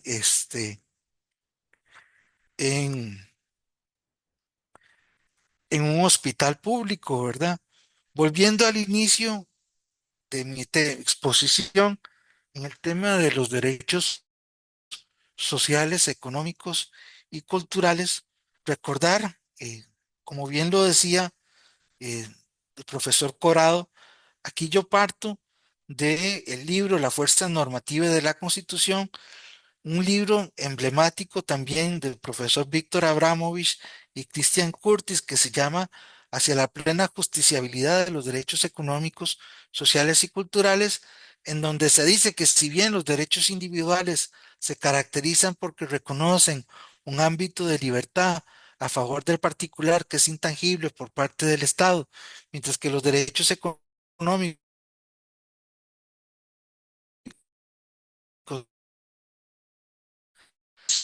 la libertad sindical, vivienda, el derecho a la salud. Lo cierto es que la estructura es muy parecida y todos los derechos cuestan económicamente, ¿verdad? Todos los derechos cuestan económicamente. Y lo que cambia tal vez en el caso de los derechos sociales es la intensidad de la prestación.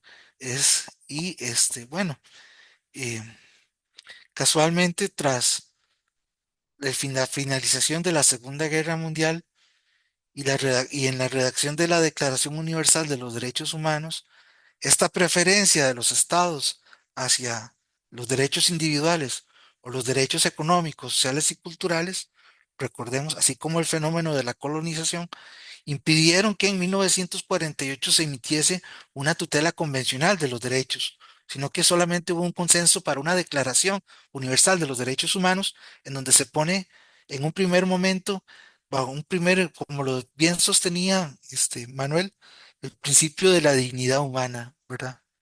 El principio de la dignidad humana como ese elemento que se adhiere, que se adscribe, como lo sostiene el profesor Garzón Valdés y Kant, antes de la fórmula kantiana, un elemento que se adscribe a todo ser humano viviente. Todo ser humano viviente con independencia de su estado físico o mental tiene dignidad y por tanto es titular de derechos humanos. Y entonces tenemos que esperar hasta 1966, 18 años después, para que se emitan dos pactos, uno en materia de derechos civiles y políticos y otro en materia de derechos económicos, sociales y culturales. Y si bien en el ámbito del sistema universal ha habido una tendencia a reforzar el carácter justiciable de los derechos económicos, sociales y culturales con la implementación del protocolo, al convenio, al Pacto Internacional en materia de derechos económicos, sociales y culturales que refuerza el carácter justiciable de estos derechos, las técnicas de control, pues todavía hay mucho que hacer en esta materia. Dichosamente, la Sala Constitucional, fíjense ustedes, ha sostenido un carácter muy amplio en lo que es el carácter justiciable de los derechos económicos, mucho más allá de lo que plantea el sistema interamericano. Ha dicho la Sala Constitucional que la inexistencia de recursos económicos no debe ser un impedimento para el pleno goce de los derechos económicos, sociales y culturales. Y en el caso, por ejemplo, de los antirretrovirales para la población VIH positiva, ha dicho la Sala Constitucional justamente eso, que la inexistencia de recursos económicos por parte de la entidad que presta los servicios de salud no debe impedir que esta población adquiera esos derechos, esos medicamentos. ¿Verdad? Y mientras que en el caso del sistema interamericano, como ya lo mencionaba don Manuel, se aplica el artículo 26 de la Convención a partir del caso Lagos del Campo versus Perú, ¿verdad? Que dota los derechos económicos, sociales y culturales de un alcance exigible más allá de lo que establece el Protocolo de San Salvador, que solo reconoce derechos, que solo dotaba de carácter exigible a la libertad sindical y al derecho a la educación, ¿verdad? Eh, Finalmente, ya para terminar, eh, y agradeciendo siempre los comentarios tan positivos hacia mi persona, de don Walter, de mi querido hermano Michael Andrade y de don Manuel Corado. Sí, repito, es para mí un motivo de gran alegría compartir estos aportes académicos con grandes expertos y grandes amigos en esta materia y que nos une no solamente una vocación por la protección de los derechos, sino también eh, el alcance, la defensa de los derechos fundamentales. Recoger también, ya para terminar, algunas sentencias emblemáticas de la sala sobre la protección de los derechos de las personas con discapacidad, a partir de los derechos humanos y del artículo 51 de la Constitución costarricense que protege al enfermo desvalido, ¿verdad? Y entonces, aquí en esta materia, si bien es cierto, si bien es cierto, la doctrina que ha tocado el tema de los derechos de las personas con discapacidad, avanza desde un primer momento en donde se concebía la persona con discapacidad como un castigo divino, ¿verdad? Luego, se dice que la persona tiene que implementarse medidas para que la persona se adapte al medio. Y luego más bien es el medio sociocultural que tiene que adaptarse a la persona, ¿verdad? En el marco de una nueva perspectiva de los derechos humanos. La Sala Constitucional ha sido muy amplia en garantizar el alcance de estos derechos, teniendo en cuenta, por ejemplo, la obligación de un taxi de permitir que una persona no vidente se suba al taxi con su perro guía, ¿verdad? O bien el caso que mencionaba Manuel, el de una persona con síndrome de Down y la obligación del Estado de facilitarle el tutor sombra, o bien las barreras físicas en edificios públicos. Y es que si ustedes visitan Costa Rica, el edificio de la Corte Suprema de Justicia, la rampa que da acceso al vestíbulo de la Corte Suprema de Justicia en Costa Rica, esa rampa fue gracias a un recurso de amparo de un particular, ¿verdad? O bien, el caso de un restaurante Subway de la cadena norteamericana Subway que le negó el ingreso a un niño que tenía el síndrome del espectro autista con su perro de acompañamiento, ¿verdad? O bien, el derecho que tiene una persona en estado terminal de adquirir en un solo tracto los recursos de su pensión complementaria. O bien, los derechos de una persona estudiante de la Universidad de Costa Rica de adquirir sus textos de lectura en, en idioma, en el tema braille, ¿verdad? En el braille. Y pues bien, este libro es el Derechos Humanos, Laicidad y Constitución. Es mi libro número 10 de los 11 libros que he publicado en solitario. El más reciente tiene que ver sobre derecho administrativo y el principio de lesividad del acto administrativo. Poco un análisis de la teoría del acto administrativo desde la perspectiva española y costarricense. Pero eso es tema de otra, de otra, de otra reunión como esta. Agradecer sinceramente a don Walter la iniciativa que me da de exponer mis aportes académicos en el ámbito latinoamericano y europeo. Sinceramente, para mí es un gran honor y un motivo de gran alegría estar acá compartiendo estas ideas y siempre estoy a sus órdenes. Muchas gracias, don Walter. Bendiciones. Muy bien, las gracias a usted. Yo creo que usted se merece un fuerte aplauso virtual y un gran abrazo también desde acá, desde Lima, Perú y de todas las ciudades. Pues nos acompañan del organismo judicial de Guatemala, grandes amigos, jueces también, colegas suyos y también del Ministerio Público, de la Universidad Nacional de San Carlos en Guatemala, también nuestros amigos de la Defensa Pública de República Dominicana en Santo Domingo, lo mismo también que de México, de la Universidad de La Salle, ¿no? Tengo entendido, quería saludar la presencia de un excelente maestro también que nos acompaña el día de hoy, Manuel Vidaurre, también en México, el querido amigo, el doctor y capitán Eduardo Galeano, también saludos para usted. En Perú también, de la Universidad Nacional Mayor de San Marcos, saludar a todos nuestros amigos que siempre están pendientes y que felicitan al doctor Víctor Orozco Solano por esta nueva entrega, además que pues va a implementar en la biblioteca seguro pronto de esta gran casa de estudios. Y nosotros también saludar a nuestros amigos de la misma manera de Venezuela, de Ecuador, de Colombia, que también se han hecho presentes, de diversas casas de estudio, de diversas instituciones y que le están dando también el realce, el marco ideal a este gran lanzamiento internacional de un gran maestro querido también por todos los miembros de CIDET, además por su permanente apoyo en las labores de la difusión de la Academia Internacional, ya desde hace años, con él trazando diversos temas, ¿no? Tanto de su especialidad en el área administrativa, en el área constitucional, y también otros temas que son que normalmente como estos, que nosotros pues abordamos desde una óptica transversal, ¿no? Como bien también lo vamos a indicar para la invitación del día de mañana y los otros días que continúan esos temas en este desarrollo. Pero esta introducción, esta primera jornada, pues yo creo que inclusive el auditorio siempre pregunta, ¿no? Siempre cuestiona, pero hay muchas cuestiones nuevas. Hay que ser realista y franco, ¿no? La mayoría está imbuido en temas penales en su día a día, ¿no?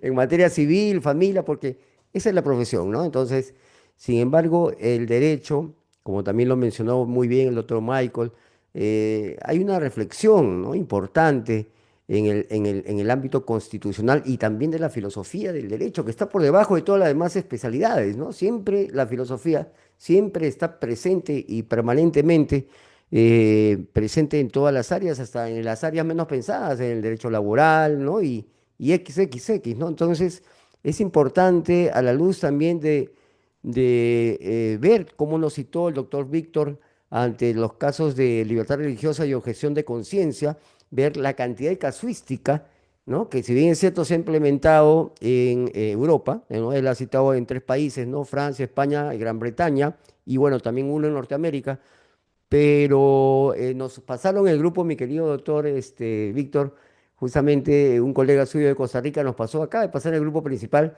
toda una sentencia, ¿no? De un caso que había en Costa Rica, donde lo detalla pues perfectamente y, pues es importante también mirar la jurisprudencia de sociedades que, valgan verdades, en Europa pues han manejado o manejan estos temas de una manera pues que nos llevan alguna ventaja. Entonces es importante y eso no nos tiene que hacer sentir menos, sino más bien debe ser un incentivo para poder abordar, como lo ha hecho el doctor Víctor Orozco Solano, en el estudio de estos tópicos y que a manera ya de enfocarle nuestra realidad en Latinoamérica, si bien es cierto desde Costa Rica, pero también para todos nuestros demás países, pues es importante que nosotros hagamos nuestro propio camino también, ¿no? Nuestra justicia constitucional, ¿no? Nuestra dogmática y XX, también desde Latinoamérica, porque tenemos grandes juristas y el día de hoy ha quedado demostrado con la presencia de 3 expertos, de 3 excelentes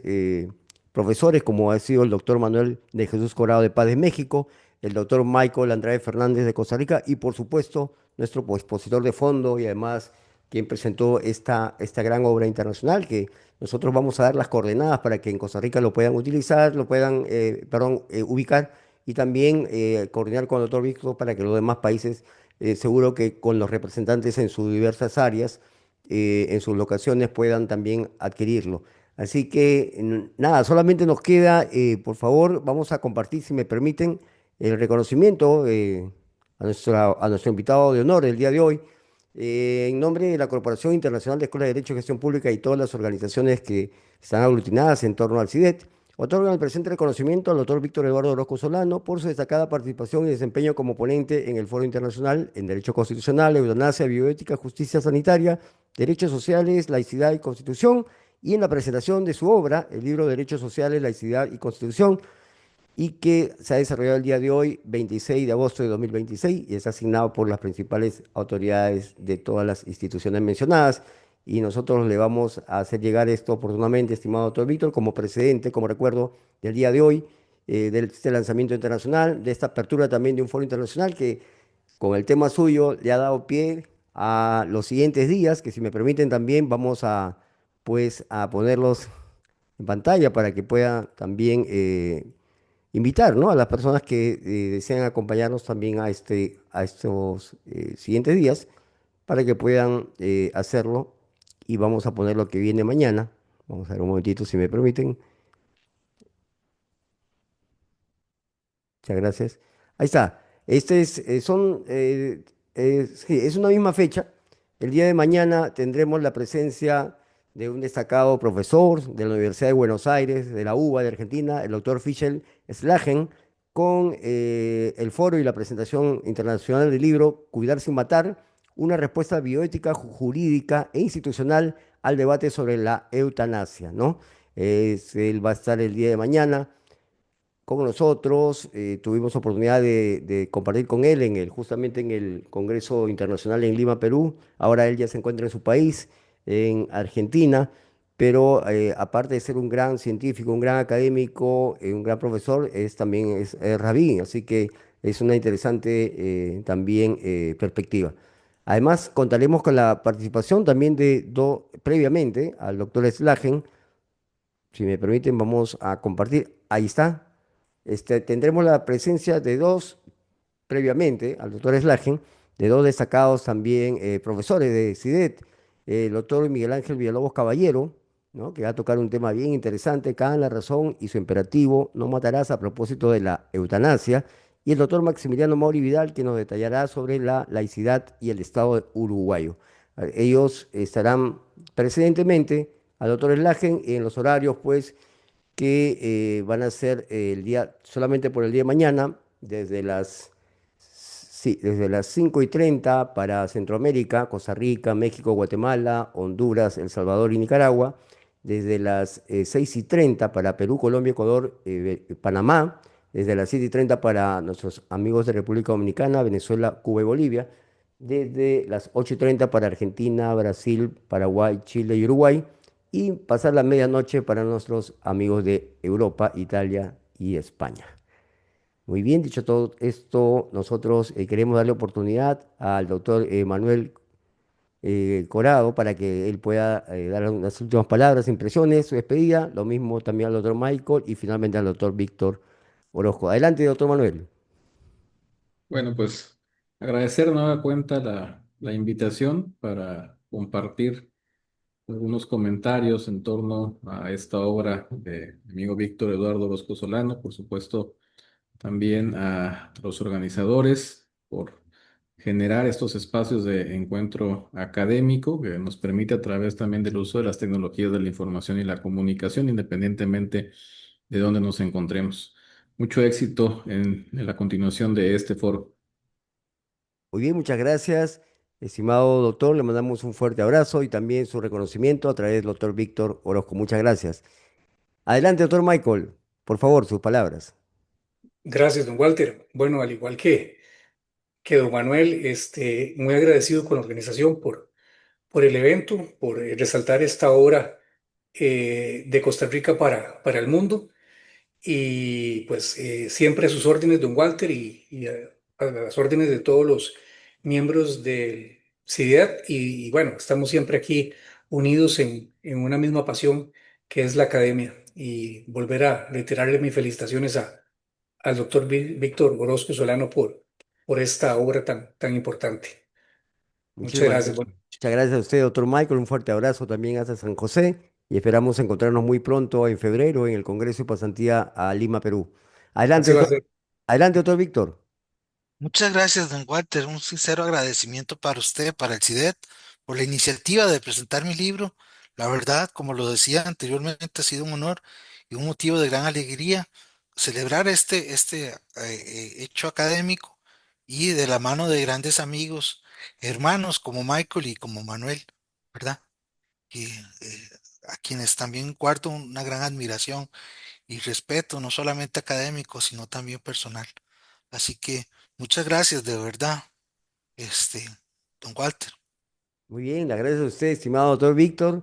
Le reiteramos nuestras congratulaciones y felicitaciones por el lanzamiento, por la obra, que estamos seguros que ya después de esta participación y luego todas las repeticiones que tengamos a través del canal de YouTube y, y las redes, pues muchas más personas van a estar interesadas en leer su contenido. Para nosotros que hemos sido testigos y hemos sido de alguna manera favorecidos y bendecidos con haberlo escuchado, quisiéramos escuchar a todos los autores de nuestros libros preferidos, pero es imposible.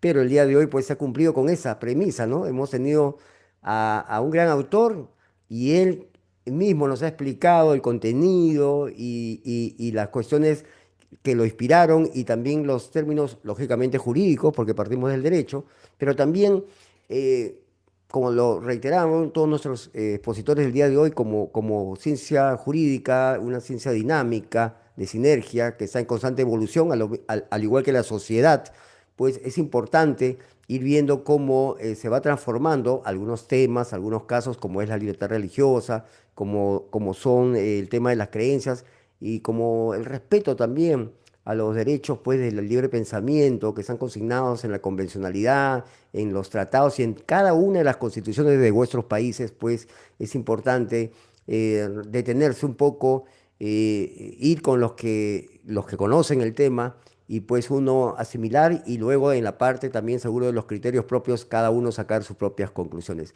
Estimados amigos, les agradecemos su participación en esta jornada y les reiteramos la invitación para que nos sigan acompañando el día de mañana y pasado mañana y también, lógicamente, en las demás actividades que se vienen y que no paran hasta febrero de 2027, cuando tengamos el Congreso y Pasantía Internacional a Lima, Perú, donde serán bien atendidos, bien recibidos con todo el cariño de CIDET acá en Perú, como ya lo hemos estado viendo con algunos maestros que han llegado, pero que esperemos que en febrero pues todos podamos reunirnos, dejando un poco la virtualidad y poder estrecharnos ese abrazo que con muchos pues está pendiente. Le mando un fuerte saludo, abrazo al doctor Jorge Chesal, que lo veo ahí, que ya se ha conectado. Maestro, mi respeto siempre.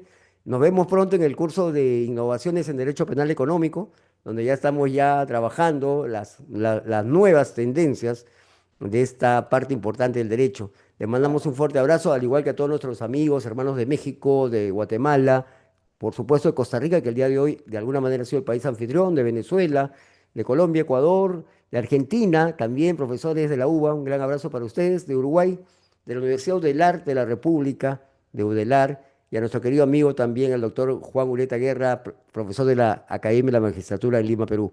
A la doctora Lil Vargas, nuestra destacada coordinadora en Venezuela, un fuerte abrazo para usted. Y nos estamos reencontrando el día de mañana a través de CIDET y también, bueno, para los que no lo han podido ver o quieren retomar algunos conceptos tan importantes que se han vertido el día de hoy, pueden ir al canal de YouTube de CIDET, donde estará ya colgado esta extraordinaria jornada. Muchísimas gracias, muy buenas noches. Gracias, Buenas doctor Víctor. noches. Gracias, felicidades. Doctor Michael, un gran abrazo. Doctor Un Manuel, abrazo, muchas querido gracias. amigo. Hasta Gracias. luego, hasta luego, muchas gracias. Hasta luego, muchas gracias.